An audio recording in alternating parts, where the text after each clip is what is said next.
ಎಲ್ರಿಗೂ ನಮಸ್ಕಾರ. ಬಹುಶಃ ಈ ಸನ್ಮಾನ ಕಾರ್ಯಕ್ರಮ ಆರಂಭವಾಗುವ ಮೊದಲೇ ನಮ್ಮ ಅಜಿತ್ ಉಳ್ತವರು ಹೇಳಿದರು 10 ನಿಮಿಷದಲ್ಲಿ ಕಾರ್ಯಕ್ರಮ ಮುಗಿಸ್ತೇವಂತ. 5 ನಿಮಿಷ ಕಳೆದು ಹೋಗಿದೆ. ಇನ್ನು 5 ನಿಮಿಷದಲ್ಲಿ ನಾವೆಲ್ಲ ಸೇರಿ ಮುಗಿಸ್ಬೇಕಾಗಿದೆ. ಯಾಕಂತ ಹೇಳಿದರೆ ಉತ್ತಮ ಮಾತುಗಾರ ಯಾರು ಅಂತ ಹೇಳಿದರೆ ಅವರ ಮಾತಿಗೆ ಯಾರೂ ಬೇಜಾರು ಮಾಡ್ಕೊಳ್ಬಾರ್ದಂತೆ. ಸಭೆಯ ಮುಂದಿರೋರು ಹಿಂದಿರೋರು. ಹಾಗೆ 2 ನಿಮಿಷದಲ್ಲಿ ನಾನು ಮಾತನ್ನು ಮುಗಿಸ್ತೇನೆ. ಮೊಟ್ಟ ಮೊದಲಿಗೆ ಇವತ್ತು ಸನ್ಮಾನಿತರು ಕೊಳಗಿ ಕೇಶವ ಹೆಗ್ಡೆಯವರು ಹಾಗೂ ಗಿರೀಶ್ ಹೊಳ್ರು. ಒಬ್ಬರು ಭಾಗವತರು, ಇನ್ನೊಬ್ಬರು ಯಕ್ಷಗಾನ ಸಂಘಟಕರು. ಈ ಯಕ್ಷಗಾನದಲ್ಲಿ ಬಹುಶಃ ಮುಮ್ಮೇಳದಲ್ಲಿ ಕುಣಿತಾರೆ, ಸಿಳ್ಳೆಗಳು ಬರ್ತದೆ, ಎಲ್ಲ ಬರ್ತದೆ. ಆದರೆ ಒಂದು ಯಕ್ಷಗಾನವನ್ನು ಸಂಘಟಿಸುವಲ್ಲಿ ಇರುವಂತಹ ಆ ಸಂಘಟಕರ ಸಂಕಟಗಳು, ಅದನ್ನು ಒಬ್ಬ ಸಂಘಟಕ ಮಾತ್ರ ಅರ್ಥ ಮಾಡಿಕೊಳ್ಳಲು ಸಾಧ್ಯ. ಆ ನೆಲೆಯಲ್ಲಿ ಒಬ್ಬ ಯಶಸ್ವಿ ಸಂಘಟಕನಾದಂಥ ಅನಿಲ್ ಶೆಟ್ಟಿಯವರು ಗಿರೀಶ್ ಹೊಳ್ರಾದಂಥ ಹಿರಿಯ ಸಂಘಟಕರಿಗೆ ಸನ್ಮಾನಿಸಿದ್ದಾರೆ, ಗುರುತಿಸಿದ್ದಾರೆ. ನಿಜವಾಗಿ ಬೆಂಗಳೂರಿನಂತಹ ಮಹಾನಗರದಲ್ಲಿ ಯಕ್ಷಗಾನದ ಉಳಿವಿನಲ್ಲಿ ಈ ಸಂಘಟಕರ ಪಾತ್ರ ದೊಡ್ಡದು. ಬಹುಶಃ ಇವತ್ತು ನಮ್ಮ ನೈಲಾಡಿ ಪ್ರಕಾಶನ ನೋಡಿದೆ, ಹಿರಿಯ ಸಂಘಟಕರವರು.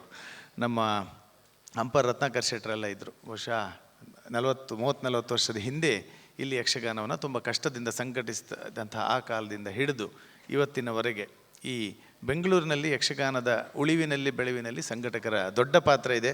ಗಿರೀಶ್ ಹೊಳ್ರಿಗೆ ಸಲ್ಲಿದಂತಹ ಈ ಸನ್ಮಾನ ಇದು ಬರೀ ಗಿರೀಶ್ ಹೊಳ್ರಿಗೆ ಮಾತ್ರ ಅಲ್ಲ, ಸರ್ವ ಸಂಘಟಕರನ್ನು ಒಂದು ಗುರುತಿಸಿದಂತಹ ಪರಿ ಅಂತ ಹೇಳ್ತಾ, ಗಿರೀಶ್ ಹೊಳ್ರೆ ನಿಮಗೆ ಅಭಿನಂದನೆಗಳು. ಇನ್ನು ಕೊಳಗಿ ಕೇಶವ ಹೆಗ್ಡೆಯವರ ಬಗ್ಗೆ, ಯಕ್ಷಗಾನದಲ್ಲಿ ಇಂಪು ಏನು ಹಾಗೂ ಆ ಮಾಧುರ್ಯ ಏನು ಅನ್ನೋದನ್ನು ಭಾಗವತಿಕೆಯಲ್ಲಿ ನಾವು ನೋಡಬೇಕಾದ್ರೆ, ಕೇಳಬೇಕಾದ್ರೆ ಅದು ನಮ್ಮ ಕೊಳಗಿ ಕೇಶವ ಹೆಗ್ಡೆಯವರ ಭಾಗವತಿಕೆಯಲ್ಲಿ ನಾವು ನೋಡಬೇಕು.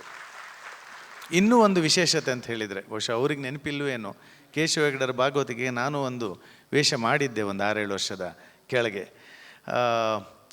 ಸಾಲಿಗ್ರಾಮ, ಪೆರಡೂರಿನಂಥ ದೊಡ್ಡ ದೊಡ್ಡ ಮೇಳಗಳಲ್ಲಿ ಚಿಟ್ಟಾಣಿ, ಜಲವಳ್ಳಿಯವರಂತೆಲ್ಲ ಕುಣಿಸಿದಂತಹ ದೊಡ್ಡ ಭಾಗವತರು. ಯಾಕಂದರೆ ನಾವೆಲ್ಲ ಹವ್ಯಾಸಿಗಳು, ನಮಗೆ ಟ್ರಯಲ್ ಬೇಕಾಗ್ತದೆ. ಆದರೆ ಕೇಶವ ಹೆಗ್ಡೆಯವರು ಡೈರೆಕ್ಟಾಗಿ ಆಟಕ್ಕೆ ಬಂದಿದ್ದರು. ಚಂದ್ರಹಾಸ ಇದು ಯಾವಾಗ ಅಂತ ಹೇಳಿದ್ರೆ, ಕಣ್ಣಿಮನೆಯವರು ದಿವಂಗತರಾದಾಗ ಅವರಿಗೊಂದು ನಿಧಿ ಸಂಗ್ರಹಕ್ಕಾಗಿ ಬೆಂಗಳೂರು ಬಂಟರ ಸಂಘದಲ್ಲಿ ನಾವು ಒಂದು ಯಕ್ಷಗಾನ ಮಾಡಿದ್ವಿ.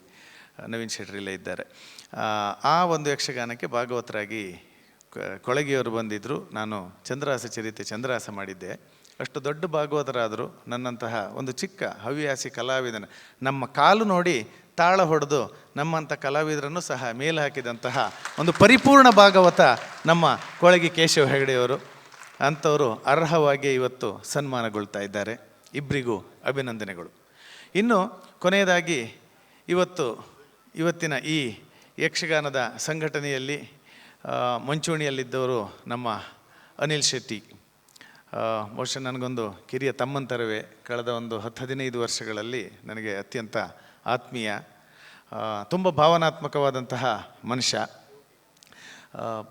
15 ವರ್ಷಗಳಲ್ಲಿ 18 ಯಕ್ಷಗಾನಗಳನ್ನು ಮಾಡಿದ್ದಾರೆ.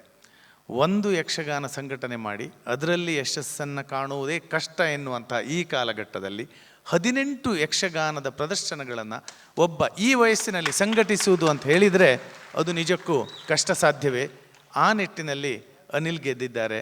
ಹಾಗೆ ಈ ಸಲ ನನಗೂ ಫ್ರೀ ನಿನಗೂ ಫ್ರೀ ಅಂತೇನೋ ಕೇಳಿದೆ ನಾನು ಇವತ್ತು. ಸೊ ಗೌರವ ಪ್ರವೇಶ ಬಿಟ್ಟರೆ ಎಲ್ರಿಗೂ ಫ್ರೀ ಯಕ್ಷಗಾನ. ಹಾಗೆ ಒಳಗಡೆ ಬರ್ತಾ ಯಕ್ಷಗಾನಕ್ಕೆ ಇಷ್ಟೊಂದು ಜನರು ಬಂದಿದ್ದೀರಿ. ಇದು ಯಕ್ಷಗಾನದ ಮೇಲೆ ಅನಿಲ್ ಅಂಥವರಿಗೆ, ಯಕ್ಷಗಾನದ ಅಭಿಮಾನಿಗಳಾಗಿ ನೀವು ಬೆನ್ನು ತಟ್ಟುವಂತಹ ಕ್ರಮ ಆಗಬೇಕು. ಹಾಗೂ ಇಷ್ಟೊಂದು ಯಕ್ಷಗಾನಕ್ಕೆ ಈ ಬೆಂಗಳೂರಿನಲ್ಲಿ ಇಷ್ಟೊಂದು ಜನ ಸೇರಿರುವುದು ನಿಜಕ್ಕೂ ಒಳ್ಳೆಯದಾದಂತಹ ಒಂದು ಸಂಜೆ. ಯಾಕಂದರೆ ಈಗ ಶುರುವಾಗಿದೆ ಮಳೆಗಾಲದ ಯಕ್ಷಗಾನದ ಮೇಳಗಳು. ನಮ್ಮ ರಾಜಧಾನಿಯ ಯಕ್ಷಗಾನ ಕಾಶಿ ಅಂತ ಹೇಳಿದರೆ ರವೀಂದ್ರ ಕಲಾಕ್ಷೇತ್ರ. ಇಲ್ಲಿ ಯಕ್ಷಗಾನದ ಪ್ರೇಕ್ಷಕರು ಬರಬೇಕು, ಇಂಥ ಸಂಘಟಕರು ಮತ್ತೆ ಮತ್ತೆ ಗೆಲ್ಲಬೇಕು. ಆಗ ಮಾತ್ರ ಯಕ್ಷಗಾನ ರಾಜಧಾನಿಯಲ್ಲಿ ತಾನು ಎಂದಿಗೂ ಹಸಿರಾಗಿರಲು ಸಾಧ್ಯ.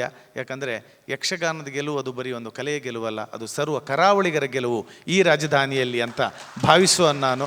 ಆದ್ದರಿಂದ ಇಂತಹ ಸಂಘಟಕರನ್ನು ಯಶಸ್ವಿಗೊಳಿಸುವುದು ಮತ್ತು ಯಕ್ಷಗಾನವನ್ನು ಈ ಯಕ್ಷಕಾಶಿಯಲ್ಲಿ ಜೀವಂತವಾಗಿಡುವಂತಹ ಜವಾಬ್ದಾರಿ ನಿಮ್ಮೆಲ್ಲರ ಮೇಲಿದೆ ಅಂತ ಹೇಳ್ತಾ, 2 ಒಳ್ಳೆ ಆಖ್ಯಾನಗಳಿದೆ.